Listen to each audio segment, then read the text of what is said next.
je dis aux jeunes, si vous êtes intelligent et brillant et que vous voulez gagner beaucoup d'argent, quittez la France. Bonjour à tous, j'espère que vous allez bien et que vos finances vont très bien. On se retrouve pour une nouvelle vidéo. Aujourd'hui, je voulais vous montrer et réagir à un extrait du passage d'Anthony Bourbon sur la chaîne Légende Business sur YouTube qui est passé il y a quelques jours et il va faire un état des lieux selon lui de la situation française et je le rejoins sur beaucoup de points et pour moi il était important de partager cet extrait parce qu'il y a beaucoup de choses qui sont intéressantes et qui sont réelles et je pense qu'il n'y a pas grand monde aujourd'hui qui ose les dire, donc c'est pour moi l'opportunité de vous le montrer, donc c'est parti. Autrefois, il y a Bayrou qui a dit, en parlant de, à l'époque, qui avait parlé des retraites, et qui disait les premières victimes, c'est les plus jeunes Français, c'est eux qui vont devoir payer la dette toute leur vie. Parce que la dette s'aggrave, augmente. Qu'est-ce qu'il faut faire? Quoi ton opinion sur le système de retraite? Le système des retraites est un Ponzi, pour le coup. On en parlait tout à l'heure avec Blas. Ça, c'est... Alors Ponzi, pour ceux qui ne connaissent pas, je vous ai sorti une petite explication avec Perplexity.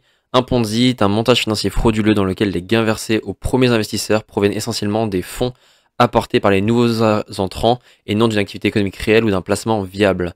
Donc là, qu'est-ce qu'il veut dire? C'est que tout simplement les actifs, donc les gens qui travaillent aujourd'hui, qui sont salariés, qui sont entrepreneurs, etc., ils payent une grande partie de leurs revenus à l'État qui va ensuite les redistribuer aux retraités du coup et donc là c'est pour ça qu'il appelle ça Ponzi parce que une partie des nouveaux entrants va financer pour une grande partie et contre rien en échange au final les retraités. C'est un Ponzi. Et effectivement, il a beaucoup bénéficié aux boomers puisqu'ils ont eu les 30 boomers, glorieuses. C'est vrai, c'était ceux qui sont nés dans les années 40, 50, 60. Ouais, post-guerre, tu vois, c'est tous ceux qui vont aujourd'hui être les anciens. C'est les grands-parents. C'est les grands-parents qui ont bénéficié des... Je voudrais rajouter aussi que ça marche parce que quand on dit cotiser, en fait on cotise pas vraiment pour soi-même, on cotise, enfin l'argent qu'on cotise en fait il va être directement versé aux retraités. Il n'y a pas de fonds de tirelire qui va sauvegarder votre argent et vous le réservez pour votre retraite. Non, c'est vraiment on paye directement les retraités. 30 glorieuses, donc ils ont eu l'explosion des prix de l'immobilier, donc ils ont eu un accès à la propriété parce que les crédits étaient faciles à obtenir, et donc ils se sont très vite enrichis et aujourd'hui bénéficient du système de retraite qui leur est très favorable. Alors que la jeune génération a du mal à avoir accès au logement, les logements sont déjà très chers, c'est dur de trouver un travail, et la retraite, tout le monde sait qu'un jeune de 25 ans, il n'en bénéficiera jamais. Et le problème, c'est que le pays... Alors quand il dit que les jeunes de 25 ans n'en bénéficieront jamais, c'est parce que aujourd'hui on est en population décroissante et l'objectif justement de la retraite par répartition, c'est d'avoir un maximum d'actifs qui payent les retraites des retraités.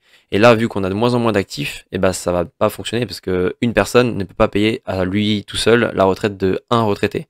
Et avant, à la création du système de retraite, c'était 4 pour 1, 4 actifs pour 1 retraité. Aujourd'hui, on se rapproche du 1 pour 1, donc je crois qu'on est à 2 environ pour l'instant. Mais voilà, on se rapproche vraiment d'un moment où c'est pas tenable. Il est surendetté. Il n'y a que en Grèce et en Italie que la situation est plus catastrophique que la France. On est vraiment dans les derniers. C'est lamentable, notre situation. Les gens ne se rendent pas compte. On a plus de 3 000 milliards de dettes. Il faut le dire quand c'est pas bien. C'est une catastrophe. Parce qu'on est français, fiers de notre pays, qu'il ne faut pas dire que... Vraiment, on aime notre pays et compagnie, mais c'est la fin du pays. C'est-à-dire que moi, je suis très factuel, très froid. Moi, je suis résident fiscal français. Je vis en France. J'ai ma propriété principale. Tu payes tes impôts en France? Je paye mes impôts en France et je paye cher. Tu vois, chaque année, rien que sur ma holding d'investissement, je paye des millions d'euros d'impôts. Ça fait plusieurs années que je paye plus de 4 millions d'impôts chaque année. Malgré tout, je suis là. Mais je suis aussi très honnête face à la situation. Je dis aux jeunes, si vous êtes intelligent et brillant et que vous voulez gagner beaucoup d'argent, quittez la France. Vous avez très peu de chances de réussir ici. C'est possible, mais c'est très difficile. Que ce soit avec l'imposition ou avec les opportunités. Plus, quoi. Malheureusement, c'est l'offre de la... Alors sur ça, j'aimerais revenir sur un point parce que c'est déjà le cas. En fait, je vous avais déjà fait une vidéo sur le sujet où je t'avais montré qu'en ce moment, on avait énormément de départs d'un point de vue des millionnaires. Donc on a en haut, là où les millionnaires partent. Donc on se retrouve avec Dubaï, États-Unis, Italie, Suisse, etc. Et en bas, là où ils partent, et on voit que la France, on est quasiment 1, 2, 3, 4, 5, 6, 7. On est le 7e pays où il y a le plus de millionnaires qui quittent la France. Donc c'est pas, c'est déjà le cas, c'est ça que je veux dire. La mondialisation. Typiquement, les gens vont dire, et je les comprends, et c'est là que ma situation est très compliquée, parce que j'ai le cul entre deux chaises. Je comprends les pauvres et je comprends les riches. Je comprends les pauvres parce que moi-même je l'étais, et cette frustration et l'injustice de se dire, moi je pourrais pas réussir parce que j'ai pas les bons parents, j'ai pas fait les bonnes écoles, c'est extrêmement regrettable, et c'est pas normal qu'il n'y ait pas de possibilité pour les jeunes de s'extraire. Mais de la même manière, je comprends les riches qui ont travaillé toute leur vie, et qui disent comme moi, au lieu de payer 4 millions d'euros d'impôts en restant en France, si je vais à Dubaï, ou en Grèce, ou à Chypre, ou en Géorgie, je paye 0, sans travailler plus. Tu économises 4 millions par an.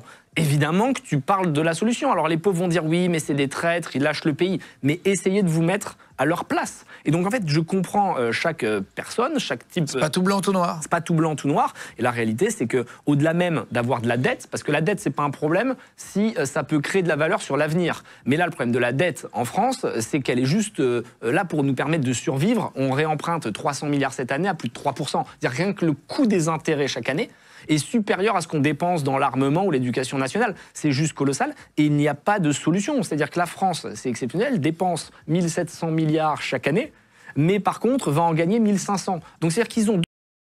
Là, c'est pour montrer qu'en gros, la France vit au-dessus de ses moyens. Donc, en fait, on emprunte pour continuer de vivre. Et à la fin, on gagne quand même moins que ce qu'on dépense. Donc, forcément, au bout d'un moment, on se rapproche d'une situation irrémédiable. 200 milliards de pertes, et ça ne choque personne, personne ne dit rien. Et on envoie 100 milliards par an pour gérer l'administration, 100 milliards, 600 millions pour gérer le Sénat, 600 millions pour l'Assemblée nationale, 800 employés à l'Élysée, et personne ne dit rien. Je suis intimement convaincu qu'il va y avoir un très gros problème dans le pays, donc on va faire faillite. Les gens, t'as les intellos de gauche qui ont jamais gagné 3 balles, qui t'expliquent que la France pourra pas faire faillite parce que c'est un pays trop important, etc. À un moment, si t'as plus personne qui veut te prêter de l'argent ou que tu payes un crédit à 5, 6, 7%, tu vas faire défaut, comme la Grèce. Alors évidemment, le FMI et l'Europe va venir nous sauver, mais ils vont mettre un plan d'austérité en place qui va être dramatique. On va avoir des gros problèmes et les gens vont être pauvres en France, point barre. Et les riches, ils en ont rien à foutre parce que les riches, ils ont les moyens de partir. Donc moi, en fait... Même si la France va très mal, c'est horrible à dire, mais je prends un avion, l'histoire est réglée, je vais ailleurs, il y a plein de pays qui vont me faire un golden visa dès que je vais arriver parce que je vais investir dans leur pays. Ceux qui vont payer, c'est les pauvres. Et donc je pense que les pauvres et la classe moyenne vont prendre les armes, vont faire une révolution dans les 10 ans qui arrivent. Ah, tu penses ça, toi? Voilà pour l'extrait que je voulais vous montrer. Alors j'aimerais revenir quand même sur l'histoire de la dette, parce que je suis allé sur un graphique accessible sur Wikipédia montrant l'évolution de la dette française. À droite, on a le pourcentage que ça représente par rapport au PIB. Donc ça veut dire que là, on est quasiment à 120, et alors qu'on produit 100. Donc on voit qu'on est au-dessus de nos moyens, et on voit que ça continue d'augmenter avec le temps. Et là, le problème qu'on a aujourd'hui, c'est que je crois que dans la zone européenne, je crois qu'on est le 3e ou 4e pays qui emprunte avec les taux d'emprunt les plus importants. Donc c'est-à-dire que maintenant, vous l'avez vu d'ailleurs peut-être pour ceux qui suivent l'actualité économique, on a rétrogradé la note de la France en termes d'obligations. C'est-à-dire que quand la France emprunte, eh ben, la dette qu'elle va devoir rembourser à ses investisseurs, eh ben, elle va être plus risquée que les autres. Donc ça veut dire qu'en échange, les investisseurs ils veulent plus d'intérêt. Donc si la France a besoin de 1000 euros, eh ben, il faut qu'elle promette en échange aux investisseurs 3,5%, c'est le taux actuel par exemple. Et donc, chaque fois que l'investisseur va prêter 1000 euros, il attend 3,5%. Et quand on parle d'investisseurs, c'est pas les étrangers, c'est aussi les Français. On a 50% de la dette, je crois, qui est détenue par des institutions et des étrangers.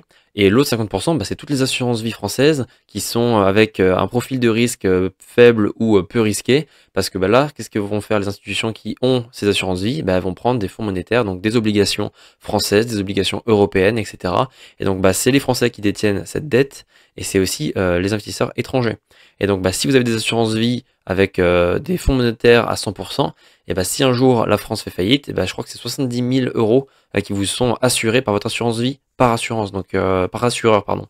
Donc voilà, il y a aussi un risque à ce niveau-là, c'est que si la France un jour fait une situation similaire à la Grèce, vous êtes couvert jusqu'à 70 000 euros dans vos assurances vie. Et ce qui est bien, et ce qui est facile à comprendre, c'est que la solution est toujours la même, c'est la diversification. Donc si vous avez des dettes, des obligations européennes et notamment françaises, il faut se diversifier aussi avec de l'autre côté des entreprises, parce que c'est pas forcément lié entre ce que veut faire une entreprise et ce que va faire un pays, c'est pas du tout la même chose. Et donc à côté de ça, il faut commencer à investir.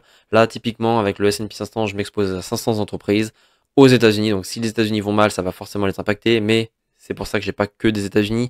Là, si on regarde sur Finery, je suis exposé à 51% aux États-Unis, donc c'est une bonne partie, mais c'est pas tous mes investissements. Donc voilà, il faut se diversifier, il faut commencer petit à petit à investir son argent pour le faire travailler quand vous dormez, etc., pour commencer à faire valoriser son patrimoine, et ça de manière diversifiée pour limiter ce genre de risque. Donc voilà, c'est ce que je fais, c'est ce que je documente sur cette chaîne. Si vous avez été jusqu'à ici déjà, merci à vous. N'hésitez pas à vous abonner si vous voulez voir d'autres partages comme celui-ci. Prenez soin de vous, prenez soin de vos finances. Et pour ceux qui veulent commencer à investir, il y a des liens de parrainage dans la description. Et ceux qui veulent parler finances, n'hésitez pas à rejoindre mon canal Telegram aussi. On se dit à très bientôt. Salut.